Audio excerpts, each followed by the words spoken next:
Desde Madrid, España. Miguel, bienvenido para que tomemos este programa muy importante. Muchas gracias. Para mí es un grato placer y honor estar aquí con todos ustedes y contigo, amigo doctor Antonio Bolaínez, para compartir las cosas que entendemos que son importantes en estos últimos días, en estas últimas sazones antes de que el Señor Jesucristo vuelva a por nosotros, que eso es lo que realmente estamos esperando.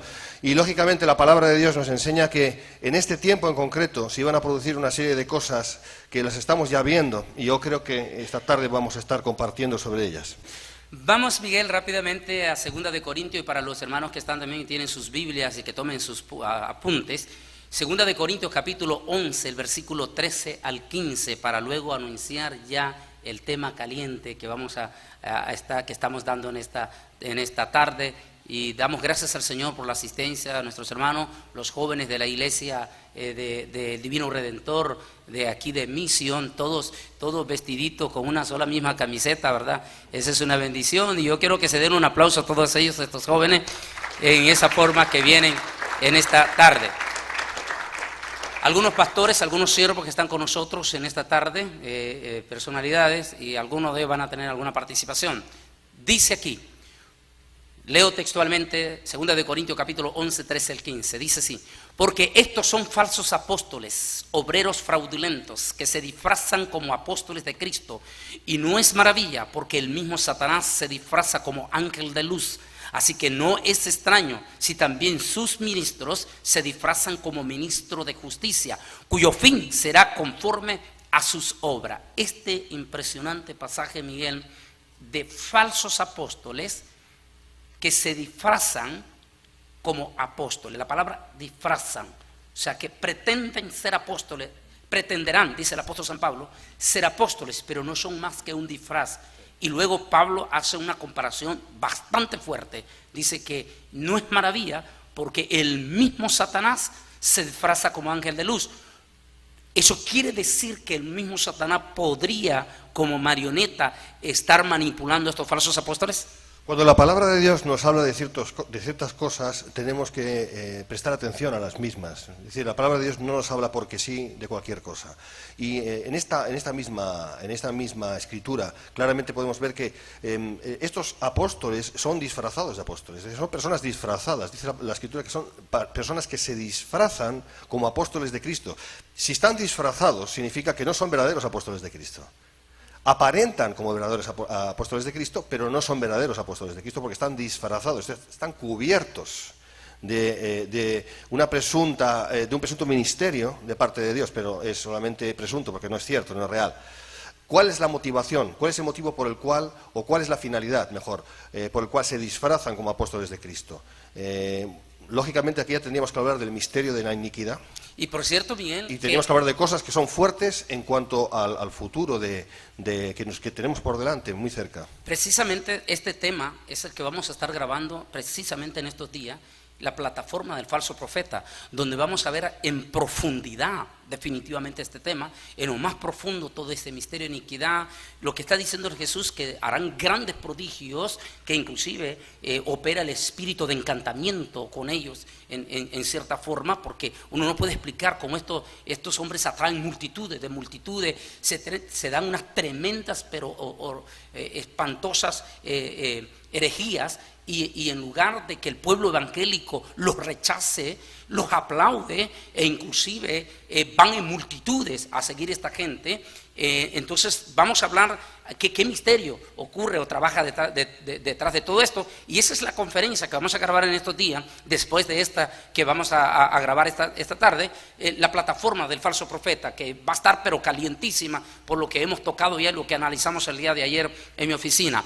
Pero hoy vamos a hablar sobre la verdad oculta detrás de los G12, los secretísimos encuentros. Vamos a tocar punto por punto de todo esto, pero para poder llegar a esto, Miguel, hablemos del G12 de César Castellano.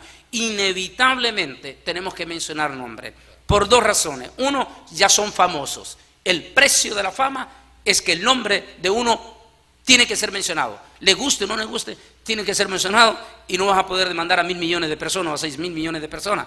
Ese es uno. Entonces, necesariamente se tiene. Y segundo, la apologética nos enseña que debemos de denunciar, como decía Justino, que a los herejes hay que denunciarlos con nombre para que aprendan a no engañar al pueblo. Entonces, necesariamente vamos a tener que mencionar nombre. Entonces, necesariamente vamos a tener, si hablamos del G12, vamos a tener que hablar César Castellano.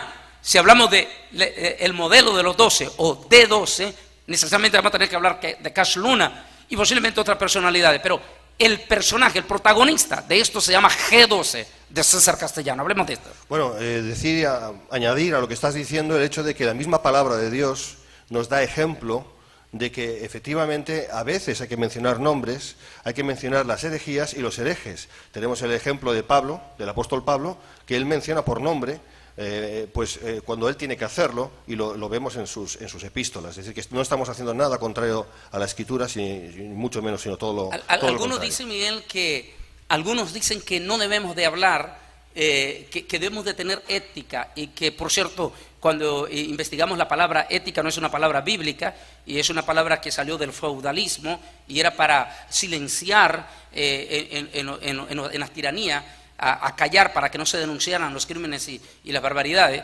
Entonces, y alguien dijo, bueno, si hablamos de ética, entonces definitivamente Jesucristo no utilizó ética, Jeremías no utilizó ética, el apóstol San Pablo no utilizó ética, porque ellos denunciaron con nombre.